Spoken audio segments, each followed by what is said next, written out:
পক্ষ থেকে আসুলিয়াবাসীর পক্ষ থেকে মদিনাবাসীর পক্ষ থেকে ঢাকাবাসীর পক্ষ থেকে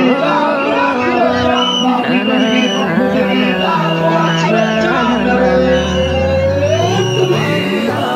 মাশাআল্লাহ সুবহানাল্লাহ তুমি দয়াময় ও আল্লাহ মাশাআল্লাহ সুবহানাল্লাহ তুমি দয়াময় এই দুনিয়ায় তোমারই কথায় তোমার ইশারায় জানি সবই হয় ও আল্লাহ মাশাআল্লাহ সুবহানাল্লাহ তুমি দয়াময় ও আল্লাহ মাশাআল্লাহ সুবহানাল্লাহ তুমি দয়াময়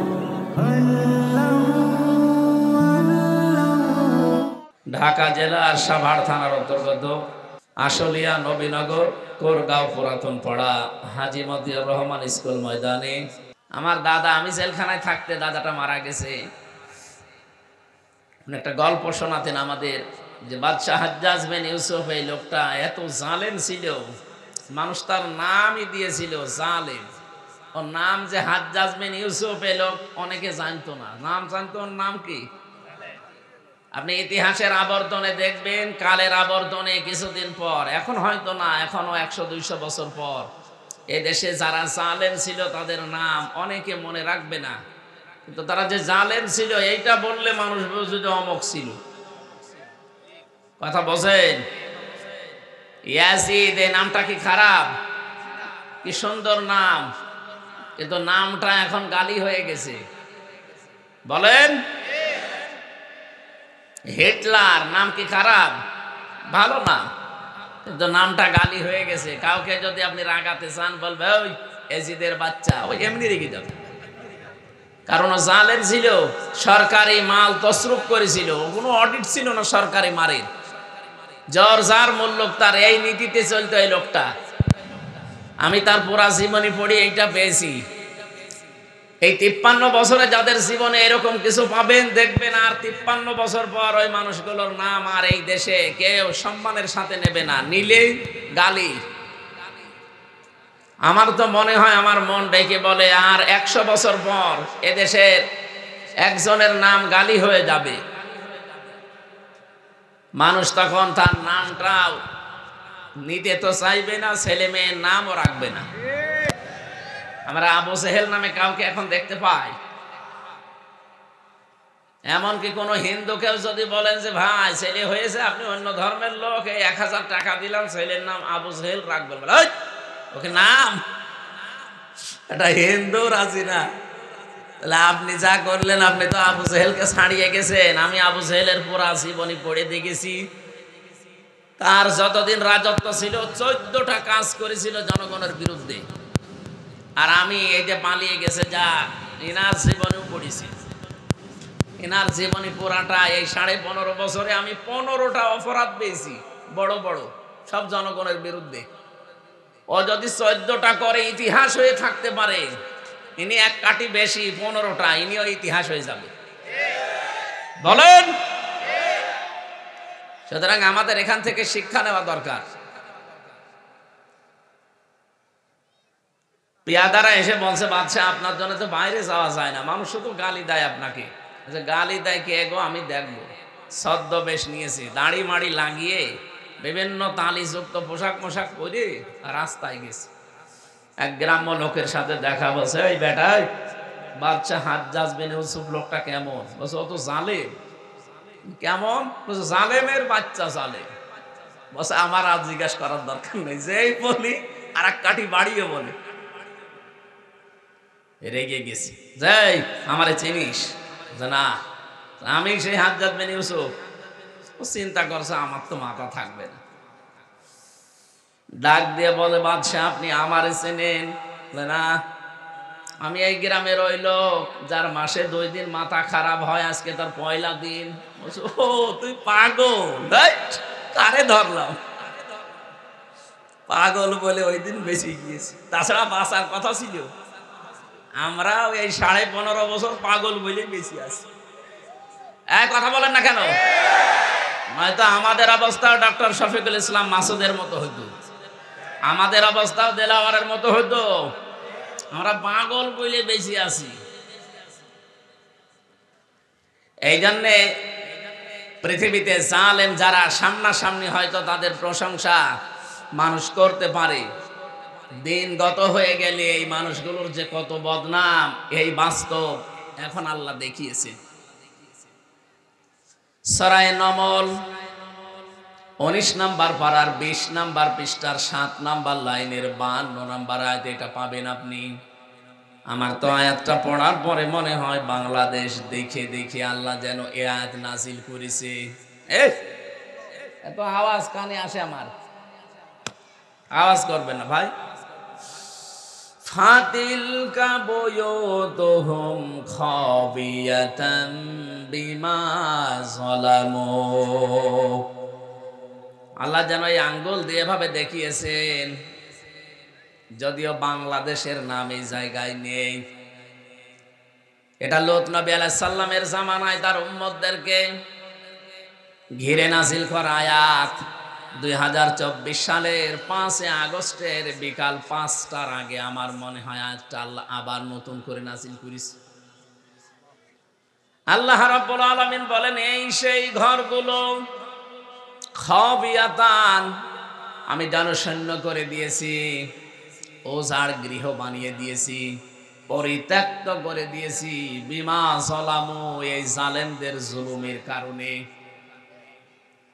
ও ঢাকাবাসী, শুধু ঢাকা না, বাংলাদেশের 630টা থানা আছে, কম বেশি প্রায় জায়গায় আমি গেছি। যেখানে যাই দেখি জালেমদের বাড়ি ঘরে আয়াতের সাথে আল্লাহ মিলিয়ে দিয়েছেন, সবগুলো আজ জনশূন্য ওজার গৃহ হয়ে গেছে। কারণ যেখানে জুলুম করা হয় এই জায়গাটা পর্যন্ত আল্লাহ অভিশপ্ত বানিয়ে দেন। এ পর্যন্ত ছিল জালেমদের ব্যাপারে, এর পরের অংশ আল্লাহ দিয়েছেন আমাদের জন্য। আমরা এবার কি নেব এখান থেকে? ইন্না ফি যালিকা লাআয়াতাল লিকাউমিন ইয়ালামুন।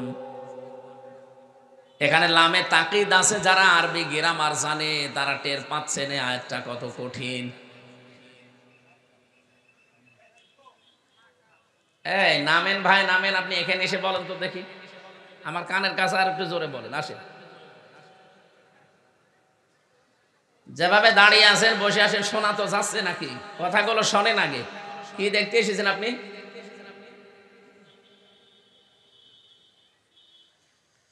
আল্লাহ রাব্বুল আলামিন বলেন এর ভেতরে শিক্ষা আছে অবশ্যই, যারা জ্ঞানী তাদের জন্যে। আমরা জ্ঞানী মনে করি নিজেদেরকে। আমাদের এখানে শিক্ষা কি? আমাদের শিক্ষাটা হচ্ছে এই জালেমদের বিশাল শিকড় কিন্তু আল্লাহ অলরেডি কেটে দিয়েছেন। ফাকতি আদাবিরুল কওমিল্লাযিনা যালামু, সূরা আনআমের 45 নম্বর আয়াতের প্রথম অংশে আছে। রব্বুল আলামিন বলেন জালেমদের শিকড় কেটে ফেলা হয়ে গেছে। কেটেছে কে? না না, আপনি আলেম।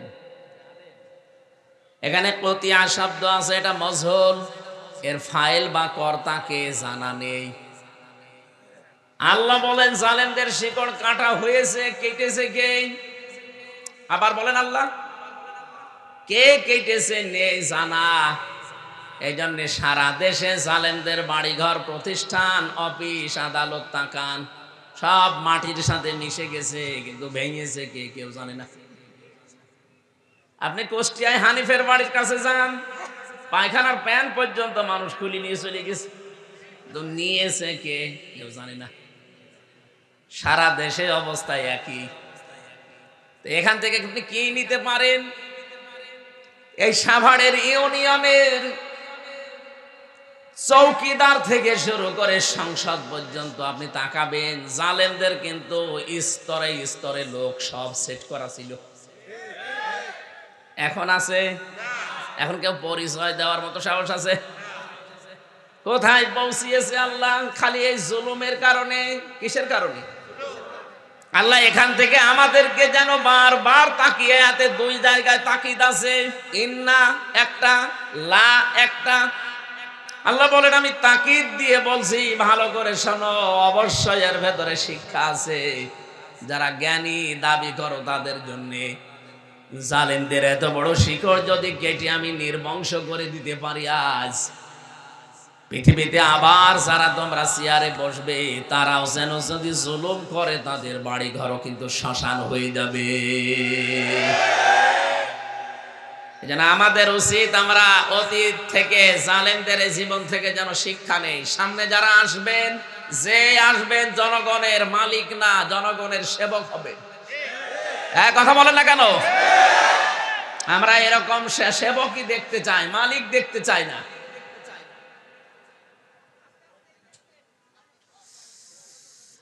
বাংলার জনগণ, এজন্য যাদের নাম দিয়েছেন আমি শুধু তাদের দুনিয়া চাই না, আমি চাই দুনিয়া আখিরাত। আমাদের এমপি সাহেব, সাবেক এমপি সাহেব এসেছেন, ওনার জন্য একটা চেয়ার এখানে দেন। সাবেক এমপি বাবু ভাই, আরে কোনটা? ও বাবু ভাই চেহারা তো পাল্টিয়ে গেছে। 15 বছর বাইকে আছি, যথেষ্ট। আপনার কয়েন আমি বসছি। আপনি আমার পাশে ছিলেন, আপনি 1 নম্বরে ছিলেন, আমি 4 নম্বরে। সুবহানাল্লাহ আলহামদুলিল্লাহ লা ইলাহা ইল্লাল্লাহ। সুবহানাল্লাহ আলহামদুলিল্লাহ লা ইলাহা ইল্লাল্লাহ। লা ইলাহা ইল্লাল্লাহ মুহাম্মাদুর রাসূলুল্লাহ। সাভারবাসী, যে কথাটা বলছিলাম, যতগুলো মানুষের নাম আপনারা দিয়েছেন, আমরা চাই এদের সম্মান মর্যাদা এ দুনিয়া শুধু না, মরণের পরও যেন আল্লাহ জান্নাত পর্যন্ত টিকিয়ে রাখেন। বলেন আমিন। কয়টা জিনিস লাগবে জানো? 2টা। একটা ঈমান লাগবে নির্ভেজাল, যে ঈমানের ভেতরে শিরিক থাকলে চলবে না। এজন্য আমরা যারা এখানে সম্মান বাড়াতে চাই দুনিয়া আখিরাতে, এমন ঈমান আনা লাগবে, এমন ঈমানের দাবি করা লাগবে যে ঈমানে শিরিক নেই। আল্লাহ যেন তৌফিক দেন। বলেন আমিন। আমি এক কথায় জবাব দিচ্ছি, এদিকে তাকান ভাই। এমন এমন বাক্য বাংলা ইংরেজিতে পড়েননি, এক কথায়, এটা এক কথায়। আল্লাহ যেটা পারে ওইটা অন্য কেউ পারে, এই বিশ্বাস যদি কেউ করেন, আপনি শিরিক করলেন। শিরিক যে করে সে মুশরিক। মুশরিক মারা গেলে বিনা হিসাবে, বিনা বিচারে জাহান্নামে। আর ফতোয়া লাগবে নতুন করে? সুতরাং আমাদের সতর্ক থাকা লাগবে। যাদের ঈমান আছে, বেঈমান যারা, ওদের কথা বাদ দিলাম। ঈমান যাদের আছে তারা যেন শিরিক না করি। আবার এক কথায় বলছি, আল্লাহ যেটা পারে ওইটা অন্য কেউ পারে, এই বিশ্বাস করার নাম কি? সন্তান দিতে পারে কে বলেন তো? কোন বাবা পারে? কোন পীর সাহেব? অনেকে এই যে বিভিন্ন সময় দেখি বলে, হুজুর আপেল পুড়িয়ে দিন, আমার বারবার মেয়ে হয় যেন ছেলে হয়। আরে ভাই, আপেল পুড়ে যদি ছেলে হইতো তা আমার 3 মেয়ে, আমি আগে খাওয়াতাম না? কোথায় পেয়েছে এসব আপেল পড়া? সুতরাং এই কাজ করতে গিয়ে অনেকে ঈমান হারিয়ে ফেলছে বিভিন্ন ভণ্ড পীরের কাছে গিয়ে। কোন বাবা, কোন মাজার, কোন জিন্দা পীর, কোন মরা পীর পারবে না। সন্তান দিতে পারবে কে? এবার দ্বিতীয় পয়েন্টটা বলি, এটা ক্লাস চলছে, বলবো দ্বিতীয়টা। আলা লাহুল খালক ওয়াল আমর। আল্লাহ পাক বলেন, বানিয়েছি আমি, হুকুম চলবে আমার। সুতরাং আল্লাহর আইনে জমিনে কায়েম করার জন্য যদি কেউ চেষ্টা করে, আপনি যদি তাকে উল্টা পাল্টা কথা বলেন, তার পেছনে না থাকেন, আপনার ঈমান নিয়ে সমস্যা দেখা দেবে, টানাটানি বাঁধবে। নিজে মানতে পারেন না সেটা আলাদা বিষয়, কিন্তু যারা চায় আপনাকে, তাদের পেছনে থাকা লাগবে। সূরা আরাফের 54 নম্বর আয়াতের মাঝে এই আয়াতটা আছে, আলা লাহুল খালক ওয়াল আমর। আইন চলবে তার, যিনি বানিয়েছেন, সৃষ্টি যার। ইনিল হুকমু ইল্লা লিল্লাহ। সূরা ইউসুফের 40 নম্বর আয়াতের মাঝের অংশে আছে, আল্লাহ পাক বলেন আইন শুধুমাত্র চলবে আমার। এই জন্য আল্লাহর আইন প্রতিষ্ঠার কাজ করা, চেষ্টা করা, যদি না হয় ওটা আপনার বিষয় না, চেষ্টা করে যাওয়া ফরজ কাজ, নামাজের মতো। আল্লাহ তৌফিক দিন ইমানের দাবি অনুযায়ী, বলেন আমিন। আজকের মাহফিলে উপস্থিত আপনারা কিছুক্ষণ আগে দেখলেন আমাদের প্রধান অতিথি এসেছেন, ডাক্তার দেওয়ান মোহাম্মদ সালাউদ্দিন বাবু। উনি কিছুক্ষণ থাকবেন। আমাদের তো সময় আছে আর আধা ঘন্টার মতো, আমরা ক্লোজ করব আলোচনাটা। এরপরে আপনাদের যারা আলোচক আছে তাদেরকে নিয়ে চালান। আমার যেহেতু গাজীপুরে আছি, আমি চলে যাব ইনশাআল্লাহ। মাহফিলে উপস্থিত হয়েছেন আজকে আমার শ্রদ্ধাভাজন বড় ভাই জনাব জাহিদুর রহমান দামাত বারকাতুহুমুল আলিয়া। মঞ্চে বসা আরো যারা আছেন সম্মানিত ব্যক্তিবর্গ, সামনে বসা মুসলমান ভাইরা, পর্দার আড়ালের সম্মানিতা মা এবং বোনেরা, প্রশাসনের ভাইরা, প্রাণপ্রিয় ঢাকাবাসী, আল্লাহর দরবারে শুকরিয়া জানাচ্ছি যিনি আমাদেরকে বিবেক দিয়েছেন। এই বিবেকটা এই 15.5 বছরে কাজ করেনি, এই জন্যই অনেকে জোর করেছিল। যদি বিবেকটা কাজে লাগতো তাহলে জোর করে 15.5 বছরে থাকতো না। কথা বলেন না কেন? নবীজির হাদিস, ওই ইমামের প্রতি আল্লাহ সব সময় 24 ঘন্টা লানত বর্ষণ করতে থাকে। যে ইমাম জোর করে ইমামতি করে তার মুসল্লিরা তার উপরে নারাজ। এখানে মুসল্লি মানে আপনার এই ঢাকা সাভারের এই জামে মসজিদের মুসল্লি না, আর ইমাম মানে হামজা না। এখানে ইমাম মানে রাষ্ট্রের ইমাম, সমাজের ইমাম, পরিবারের ইমাম। যে ইমামের প্রতি, নেতার প্রতি, দায়িত্বশীলের প্রতি তার অধীনস্থ যারা আছে তারা সঙ্গত কারণে নারাজ, ও যতদিন জোর করে দায়িত্বে থাকবে ততক্ষণ আল্লাহ লানত তার উপরে পড়তে থাকবে। এদেশের 100 জনের আমার মনে হয় কমপক্ষে 96 জন, আপনি জরিপ চালান, এদেশের 100 জনের 96 জন যে 2 বোন পালিয়ে গেছে তাদের উপরে নারাজ ছিল। আপনি জরিপ চালিয়ে যদি আরো বেশি পাবেন, হয়তো আমি একটু কম বললাম।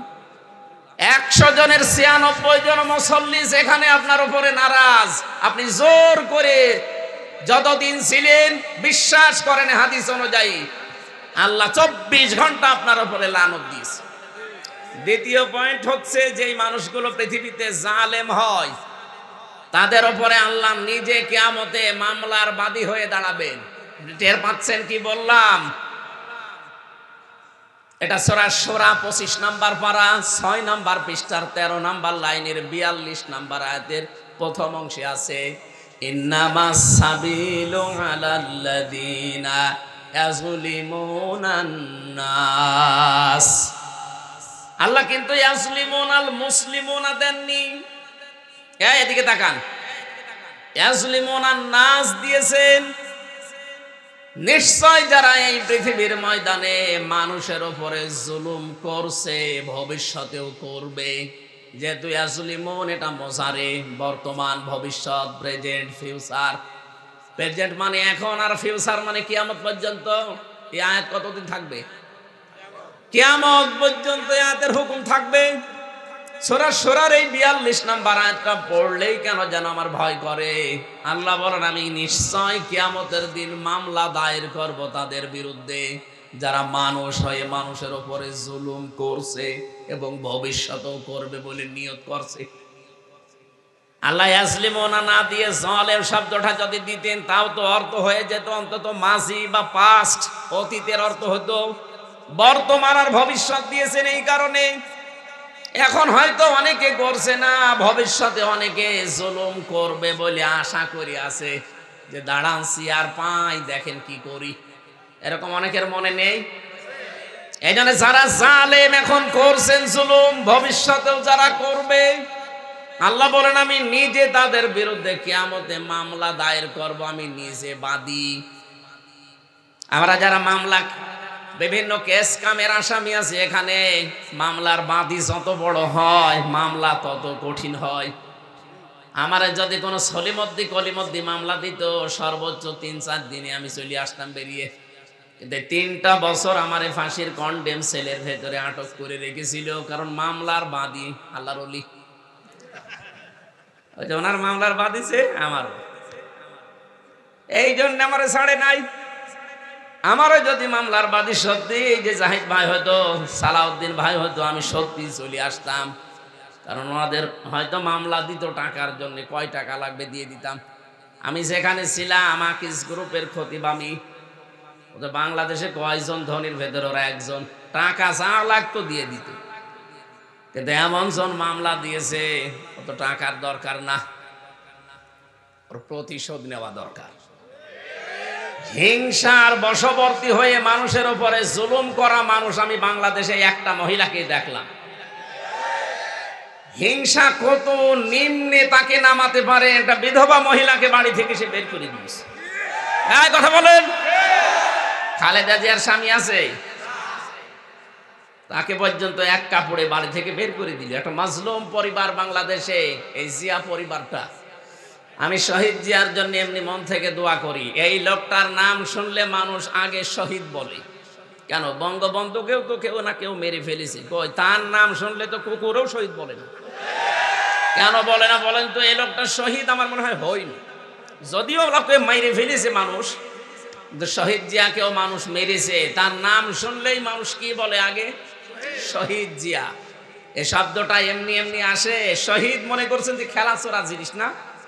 আল্লাহ কত বড় ধমক দিয়েছেন শহীদের ব্যাপারে, কেউ উল্টা পাল্টা ধারণা করবা না। কেউ যদি শহীদ হয় মুখ দিয়ে তো বলবাই না যে লোকটা মরে গেছে, না। এটা সূরা বাকারার 154 নম্বর আয়াতে আছে, ওয়ালা তাকুলু লিমাই ইয়াকতালু ফি সাবিলিল্লাহি আমওয়াত বাল আহইয়াউ ওয়ালাকিন লা তাশউরুন।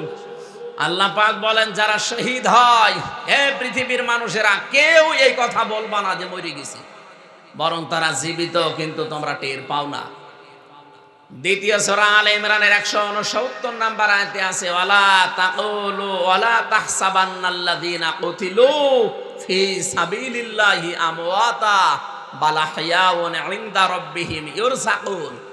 আল্লাহ বলেন মুখে বলার পরে মানুষ যেহেতু ধারণা করতে পারে, ধারণার উপরও আমি নোটিশ দিলাম, আইন জারি করলাম, সাবধান, কেউ যেন ধারণাও করবা না যে ও মরে গেছে। না, যারা শহীদ হয় এই মানুষগুলো জিন্দা, জীবিত, আর আমি নিজে আল্লাহ তাদেরকে খাওয়াই। আরো জোরে বলেন সুবহানাল্লাহ।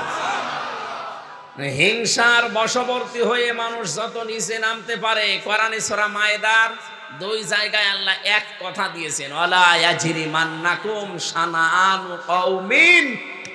তোমরা হিংসার বশবর্তী হয়ে, রাগের বশবর্তী হয়ে কোনো ব্যক্তি, পরিবার, সমাজ, রাষ্ট্র, দল, গোষ্ঠী, তাদের উপরে যেন এমন কোনো কাজ করবা না যে পরে আফসোস করা লাগে। আর 15.5 বছরে যাই করেছেন জনগণের উপরে, 14 দল বাদ দিয়ে আমরা যা আছি সব মাজলুম না? কথা বলেন। যারা এই জুলুম করেছেন তাদের এখন রাতে ঘুম হওয়ার কথা। উনি এখন ওই দেশ থেকে চলে আসতে চায়, বলে আমি অঘোষিত জেলখানায় আছি, আমি আর এখানে থাকবো না, আমি চলে যাব। আসেন, 275টা মামলা আপনার নামে। আপনি কি এমনি এমনি এসে আবার থেকেও সাবধান না হয়, সেটা তার কপালের দোষ। আল্লাহ আমাদেরকে বেঁচে থাকার তৌফিক দিন, বলেন আমিন। এই জন্য জালেম যারা, এরা আল্লাহর মামলার আসামি। আমি ওনাকে উদ্দেশ্য করে বলছি এই কারণে, এই 15.5 বছরে যারা জুলুম করেছেন, যাদের কারণে মানুষ ঘরে থাকতে পারে নাই, মিথ্যা মামলা দিয়ে, মিথ্যা সাক্ষী দিয়ে বছরের পর বছর অন্ধপ্রকোষ্ঠে রেখে দিয়েছে। শুধু এতটুকু না, গম করেছেন, খুন করেছেন, আয়না ঘরে রেখেছে। আমারও মিনি আয়না ঘরে 10 দিন রেখেছিলেন। বেডটাই আমারে নেয়নি, আমার ছোটটাই নিয়েছিল। আমি দেখেছি মানুষের উপরে কি অত্যাচার করে ওখানে, তাহলে বড়টাই কি করেছে। সুতরাং এই সমস্ত কাজগুলো যারা করেছেন, এখন যদি মনে করেন আস্তাগফিরুল্লাহ পড়ে দিলাম আমার সব মাফ হয়ে গেল, না, এইটার নাম তাওবা না। অপরাধ যার কাছে, স্বীকার করবেন তার কাছে। এক কথা বলেন না কেন? সুতরাং এই 15.5 বছরে যার যার কাছে অপরাধ করেছেন, আপনি যদি মাপ পেতে চান, যদি ধরা না খেতে চান কিয়ামতে, তাহলে যার যার অপরাধ করেছেন তার কাছে আগে স্বীকার করবেন আর তার ক্ষতিপূরণ দিয়ে দেবেন। আমি জেলখানায় এক ওসি পেয়েছিলাম, মানে আমারে মাঝে মাঝে কন্টেম সেলের ভেতরে আমার কাছে এসে বলতো, হুজুর আমি এই যে নির্বাচনে এর আগে যেটা বাইরে ছিলাম, এই যে রাতের ভোট দিনে হয়ে গেল না, ওজা আমার রাত 12টার পর থেকে আমার যা লোকজন আছে আমি আল্লাহর রাস্তায় ভোট কাটা আরম্ভ করলাম, ফজর পর্যন্ত এই কাজ করলাম, বাক্স ভর্তি করে পাঠিয়ে দিলাম। এবার ফজরের আজান দিল, আমি গোসল করলাম, ওযু করে 2 রাকাত শুকরিয়ার নামাজ পড়লাম, তওবার নামাজ, 2 রাকাত তওবার নামাজ পড়ে বললাম যে আস্তাগফিরুল্লাহ। আমার এই তওবা কি হয়েছে? কিসের তওবা আপনার? আপনি কি আল্লাহর কাছে দোষ করেছেন যে আপনি আস্তাগফিরুল্লাহ পড়েন? আপনি দোষ করেছেন হামজার কাছে। এই কথা বলেন না কেন? একটা এমপি বানাতে 3.5 থেকে 4 লাখ হামজা লাগে, হামজার বউ লাগে। আপনি তাদের সব ভোট নিজে দিয়ে এখন পড়ছেন আস্তাগফিরুল্লাহ। আপনি আল্লাহর কাছে দোষ করলে মাপ পেতেন, দোষ করেছেন হামজার কাছে আর হামজার বউর কাছে। এই কথা বলেন না কেন? আগে আমাদের কাছে আসবেন, আমরা যদি বলি মাফ করতে পারি 2টা করে লাথি দেব, তাই খাওয়া লাগবে। যদি বলি না 2টা লাথি হবে না, আরো কিছু দেওয়া লাগবে, তাই আপনাকে দেওয়া লাগবে। কিন্তু দুঃখের বিষয়, আরো পরিতাপের বিষয়, আরো ভয়ঙ্কর বিষয়, আপনি মাপ চাবেন কি করে? আপনি তো 8 বছর জেল আপনার, আপনি 8 বছর পরে বের হয়ে দেখবেন অনেক হামজার বউ মারা গেছে, আপনি তাদের কাছে মাপ চাবেন কি করে? এই কথা বলেন না কেন? এই জন্য এইরকম পাগলামি যেন আর কেউ সামনে না করি। কোন জালেমাকে টিকিয়ে রাখতে আপনি নিজের জীবনটায় জাহান্নামের আসামি বানিয়ে ফেললেন। আপনি টের পাচ্ছেন আল্লাহর মামলার আসামি আপনি। এদেশে 1628টা চেয়ার ছিল, মেন চেয়ার। যারা দায়িত্বে ছিলেন কম বেশি সবগুলো হয় জালেম, নয় জালেমের দোষক। আর এরা সব মামলার আসামি কার? হামজা যদি আপনাকে মামলা নাও দেয়, আপনি কিন্তু অলরেডি আল্লাহর মামলার আসামি। এদের সাবধান থাকা লাগবে। আমি যে 2টা পয়েন্ট বললাম, একটা জুলুমের জন্যে, আর একটা ইমাম ইমামতি করবে কিন্তু মুসল্লিরা তার উপরে সঙ্গত কারণে নারাজ, তার উপরে আল্লাহ 24 ঘন্টা লানত দিতে আছে। এরকম কোন কাজ আমাদের দ্বারা সামনে যেন না হয়। আল্লাহ আমাদেরকে তৌফিক দিন বেঁচে থাকার, বলেন আমিন। এটা রজব মাস, আজকে 26 তারিখ। এই রাতেই বিশ্বনবীকে আল্লাহ নিয়েছিলেন এই ধলির ধরা থেকে, তার আরশ মহল্লায় বিভিন্ন নিদর্শন দেখিয়েছেন। একাধারে 27 বছর। কয় বছর? 27টা বছর তাকে মাত্র 14টা জিনিস শিখিয়েছিলেন। কেন?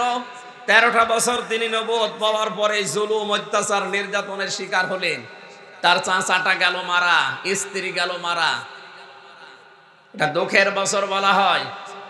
রব্বুল আলামিন বলেন, হে নবী, আপনাকে আমি সামনে একটা রাষ্ট্রের দায়িত্ব দেব এবং রাষ্ট্রকে কল্যাণময় রাষ্ট্র করতে হলে কি করা লাগবে আপনাকে আমি নিজে হাতে কলমে আমার ল্যাবরেটরিতে গবেষণাগারে বসিয়ে আপনাকে আমি শিখাবো। বিশ্বনবী মুহাম্মদ রাসূলুল্লাহকে আল্লাহ নিয়ে গেলেন, লিনুরিয়াহু মিন আয়াতিনা ইন্নাহু হুয়াস সামিউল আলিম। আল্লাহ বলেন, আমার বিভিন্ন নিদর্শন তাকে দেখিয়েছি। জান্নাত, জাহান্নাম, পুলসিরাত, মিজানের পাল্লা সবগুলো তাকে দেখালাম। এখান থেকে একটা তথ্য আমি বের করেছি, এদিকে তাকান। আপনারা হয়তো চিন্তা ভাবনা করলে আপনার জ্ঞানেও আসবে। মিজানের পাল্লা আমরা সে জন্মের পর থেকে নাম শুনছি। মিজানের পাল্লা মানে কি বলেন তো? দাড়ি পাল্লা অনেকে মনে করে দাড়ি পাল্লা। মিজানের পাল্লা মানে দাড়ি পাল্লা না। মিজান মানে মানদণ্ড। মিজান মানে কি বলেন বলেন? কিয়ামতের ময়দানে আল্লাহ এটা সেট করবে আপনার নেকি আর বদি ওজন করার জন্য। এইটাই তো আমরা জানি নাকি? এই কথা বলেন না কেন? যেখান থেকে যা শুনবেন দেখবেন ওখান থেকে একটা শিক্ষা আসবে। ভালো করে শুনেন। বলেন তো, কিয়ামতের দিন আল্লাহ পাক মাপ দেবেন মিজানের পাল্লা। আমরা যেটা বলি মিজানে কি মাপবেন? আমল। আমল কি? আমল মানে বাংলায় কি? কাজ। বলেন বলেন, এ পর্যন্ত বুঝেছেন কিনা বলেন? আমল মানে কি? আমল মানে এবার এখানে একটা পাগলকে জিজ্ঞাসা করেন তো যে আমল কাজ, আমল মানে কাজ কি দাড়ি পাল্লায় তুলে দিয়ে মাপে? যে 5 কেজি কাজ কিভাবে মাপে? কাজ মাপে গুরুত্বের ভিত্তিতে। কিসের ভিত্তিতে? এই যে প্যান্ডেলটা যদি এখন ডাক্তার সাহেবকে বলা হয় যে আপনি মেপে দেন, উনি মেপে দেওয়ার জন্য কি দাড়ি পাল্লায় তুলে দেবে? এটার জন্য মাপতে একটা আলাদা যন্ত্র আছে, তার নাম ফিতা বা গজ। এই কথা বলেন না কেন? এই যে পানির বোতল দেন আমাকে খাবার জন্য, পানিটা যদি ওনার কাছে দেয় উনি কি ফিতা দিয়ে মাপবে? এর জন্য সিসি আছে, লিটার আছে। আপনাকে আমি চাউল দিলাম, চাউলকে আপনি ফিতা দিয়ে মাপবেন? বলেন। এটার জন্য বাটখারা আছে, কেজি আছে, পাথর আছে, আলাদা যন্ত্র সব। পৃথিবীর প্রতিটি জিনিস পরিমাপ করার জন্য আলাদা আলাদা যন্ত্র আছে, তার নামও আলাদা আলাদা। কিয়ামতের দিন আল্লাহ আমল মাপবেন। আমল মানে কাজ, আমল মানে কাজ। কোনদিন দাড়ি পাল্লায় মানুষ মাপে না। কোনদিন চিন্তা করেছেন এই শব্দটা নিয়ে যে কিয়ামতের দিন আল্লাহ মিজান সেট করবে, আর নবীকেও আল্লাহ মিজান দেখিয়েছিলেন। কাজ কোনদিন মানুষ দাড়ি পাল্লা দিয়ে, সিসি দিয়ে, স্ক্যান দিয়ে, পাথর দিয়ে, কেজি দিয়ে মাপে না। কাজ মাপতে হলে লাগে গুরুত্ব। কি লাগে? গুরুত্বের ভিত্তিতে কাজটা করা লাগে। এটা মাপতে হয় গুরুত্ব দিয়ে। তাহলে গুরুত্বের দিক থেকে আপনার জীবনে যেই কাজগুলো আল্লাহ আগে দিয়েছেন ওই কাজগুলো আপনি আগে করবেন। গুরুত্বের ভিত্তিতে কাজ আগে না করে কম গুরুত্বপূর্ণ কাজ যেগুলো, ওগুলো যদি আগে করেন জীবনেও কোনো জিনিস আপনি টেকাতে পারবেন না। এই যে মঞ্চটা, এর আসল গুরুত্বপূর্ণ জিনিস হচ্ছে সামিয়ানার খুঁটি। এই কথা বলছে না কেন? সামিয়ানার খুঁটি না থাকলে মঞ্চ টিকবে, আর কেউ মঞ্চ বলবে। কিন্তু এখানে গুরুত্বহীন কিছু জিনিস আছে।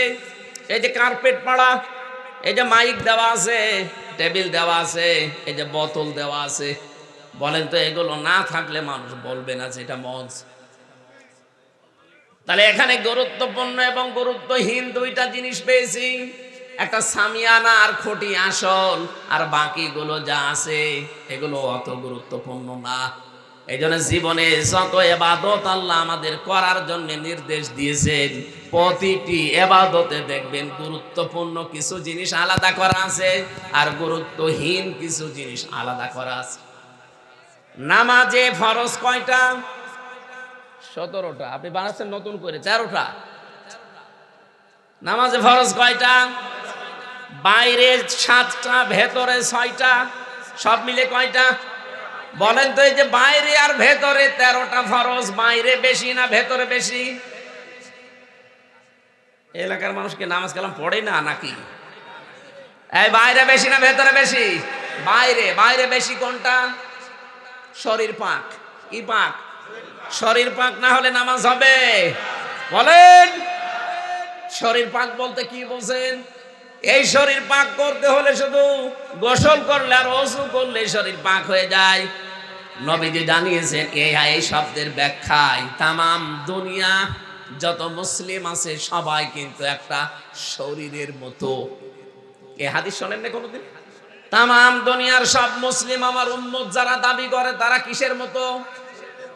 আমার এই চোখে যদি ব্যথা হয় হাতে টের পাবে, হাতে ব্যথা হলে চোখে টের পাবে। পাবে না? তামাম দুনিয়ায় 257টা দেশের ভেতরে 57টা মুসলিম দেশ, 210 কোটি মুসলিম আমরা বাস করি। যেখানেই কোনো মুসলমান অত্যাচার, জুলুম, নির্যাতনের শিকার হবে, এখান থেকে কিছু করতে না পারলো করা লাগবে। এখান থেকে যদি ওগুলো না করে বলেন যে যা করছে করুক, লা ইলাহা ইল্লাল্লাহ, আপনি বুঝতে হবে আপনার এই জায়গাটা প্যারালাইজড হয়ে গেছে অথবা অকেজ হয়ে গেছে, এই জন্য আপনার হাতে টের পাচ্ছে না। আমার এই হাতে যদি এখন প্যারালাইজড হয়ে যায়, এই হাতে আপনি যত আঘাত করেন এই জায়গাটা কিন্তু টের পাবে। আরো জোরে বলেন। আমেরিকা যারা অত্যাচার করেন, গাজায় যারা অত্যাচার করলো, ফিলিস্তিনে এখনো যারা অত্যাচার চালাচ্ছে, বাংলাদেশেও যারা অত্যাচার করেছে, এই দৃশ্যগুলো দেখে যদি কোনো মুসলমান বলে না ওটা আমার দলের না, ওটা আমার লোক না, যে যা করছে করুক গা, আমি তো ভালো আছি। আপনি মনে করবেন আপনার এই জায়গাটা প্যারালাইজড হয়ে গেছে আপনার ইমানের ভেতরে। প্যারালাইজ জিনিস যেমন নিজে নড়তে পারে না একজনের সাহায্য ছাড়া, আপনার যে ইমান, এই ইমান দিয়ে আপনি জান্নাতেও যেতে পারবেন না। আমার প্রথম পয়েন্ট ছিল আপনার শরীর পাক। এটা আমি বোঝাতে উদাহরণ টানলাম। শরীর বলতে যেহেতু তামাম দুনিয়ার সব মুসলিম একটা শরীরের মতো। এখন আমি এই সাভার জামে মসজিদে নামাজ পড়তে যাব, এদিকে তাকান। নামাজ পড়তে যাওয়ার সময় দেখি সামনে একজন মহিলা বেপরদা, মাথায় কাপড় নেই, বুকে ওড়না নেই, এমন কায়দায় দাঁড়িয়ে আছে। আমি যদি বলি নাউজুবিল্লাহ আস্তাগফিরুল্লাহ, এইভাবে মহিলারা চলাফেরা করে, এই দেখে আমি চলে গেলাম। মনে করেন শাবনূরের মতো একটা মহিলা এরকম বেপরদায় দাঁড়িয়ে আছে, নামাজে দাঁড়িয়ে যদি আপনি সূরা কিরাত তেলাওয়াত করেন আলহামদুলিল্লাহি রাব্বিল আলামিন, আপনি যতই আল্লাহর ওলি দাবি করেন, মনে মনে খেয়াল করবেন যে আমি কি দেখে আসলাম। বলেন তো এখন কি ওই শাবনূরকে মেরে ফেলা লাগবে? না, তাকে পবিত্র করা লাগবে। তাকে পবিত্র করার মাধ্যম আল্লাহ দিয়েছেন পর্দা। কি বলেন বলেন? ওকে পর্দা দেওয়ার ক্ষমতা আমার আছে, সালাউদ্দিন সাহেবের আছে না, রাষ্ট্রের আছে, এবং তার দায়িত্বশীল যারা তাদের আছে। সুতরাং এই দায়িত্বশীল গুলোকে দায়িত্বপূর্ণ আচরণ করা দরকার। আর এই রাষ্ট্রকে এমন জায়গায় দেওয়া দরকার, রাষ্ট্র যেন তাকে পবিত্র করে, পর্দার বিধান দেয়। নামাজে দাঁড়ানোর সময় যদি ওইরকম কিছু বাঁধেও, বাঁধবে তো না, বাঁধবে কিন্তু ফাতেমার মতো দেখতে মনে হবে।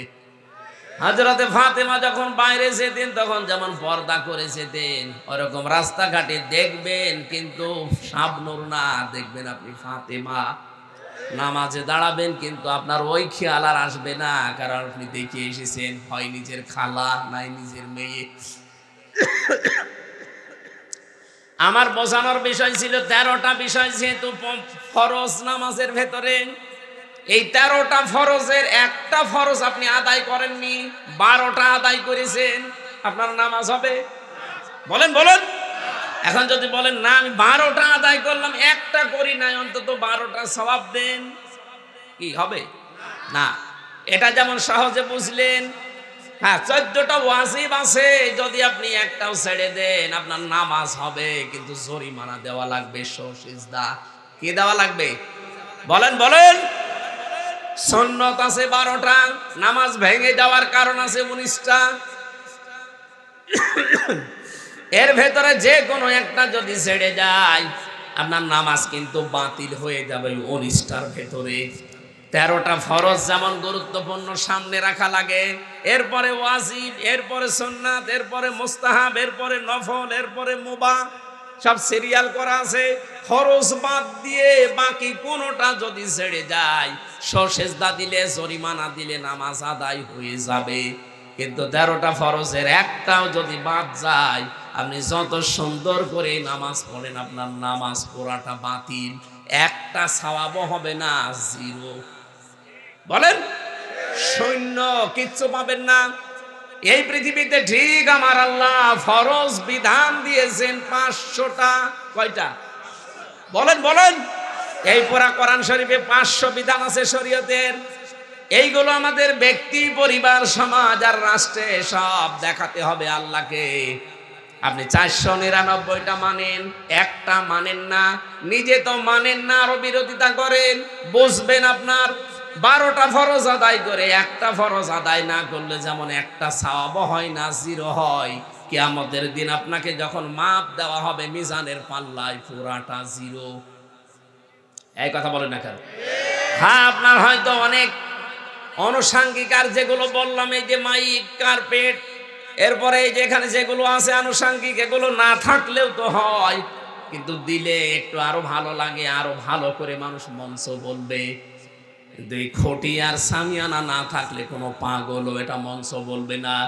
আমার জীবনে এই 500 ফরজের 499টা আমি আদায় করি, একটা আদায় তো করি না, আরো বিরোধিতা করি। কিয়ামতের দিন আল্লাহ যখন মিজানের পাল্লা নাম শোনেন, মাপ দেবেন, গুরুত্বের ভিত্তিতে মাপবেন। আপনি আগে গুরুত্বপূর্ণ কাজগুলো করেছেন না গুরুত্বহীন কাজের আপনি বেশি বেশি পায়রুটি দিয়েছেন? বাস্তবতা এটা, কিয়ামতে দেখবেন আপনার আমল নামা পুরাটা জিরো, শূন্য হয়ে দেখা দেবে। এই জন্য আমরা যেন 500টা অন্তত গুরুত্বপূর্ণ যেগুলো তার নাম ফরজ বলা হয় আরবিতে, এ কোরআন থেকে দেখে দেখে পড়ে নেবেন। আজকের তেলাওয়াতকৃত আয়াতে 14টা আছে। কয়টা? সূরা বানী ইসরাইলের 23 থেকে 38 নম্বর আয়াত। 27 বছরে নবীকে আমার আল্লাহ তিনি শিখিয়েছিলেন নিজের গবেষণাগারে বসে বসে আরশ মহল্লায়। আজকে আমাদের সময় নেই, আমরা চলে যাচ্ছি। এই জন্য আপনাদেরকে আমরা থিওরিগুলো বললাম। এই রজব মাসের মূল শিক্ষা এইটা, কল্যাণময় রাষ্ট্র যদি কেউ গঠন করতে চায়, নবীকে আল্লাহ নিজে শিখিয়েছেন যে 14টা কাজ ব্যক্তি, পরিবার, সমাজ এবং রাষ্ট্রে জারি করে দেবেন। আমাদের সামনে রাষ্ট্র যদি কল্যাণ এবং শান্তি, স্বস্তি, নিরাপত্তা দিয়ে ঢেকে রাখতে হয়, সূরা বানী ইসরাইলের 23 থেকে 38 এই 16টা আয়াতের 14টা কর্মসূচি যারা দায়িত্বে আছেন পুঙ্খানুপুঙ্খানুভাবে আপনারা জারি করবেন এই আশা ব্যক্ত করছি। এবং চর্মচোখে যেন আমরা দেখতে পাই এ দেশটা একটা কল্যাণময় রাষ্ট্র আল্লাহ তৈরি করে দিয়েছেন। বলেন আমিন। আমি আর টানতে পারছি না, ওখানে আমরা এশার নামাজ পড়ে এসে গাজীপুরে, সময় নেই, এই ভেতরে চলে যাব। আগামীতে আবার কোনো সময় আসলে একটা মাহফিল নেবেন, কারো কথায় 2-3টা করে নেবেন না। বারাকাল্লাহু লানা ওয়া লাকুম ফিল কোরআনিল আযীম। এখানে এখনই নামাজ হবে।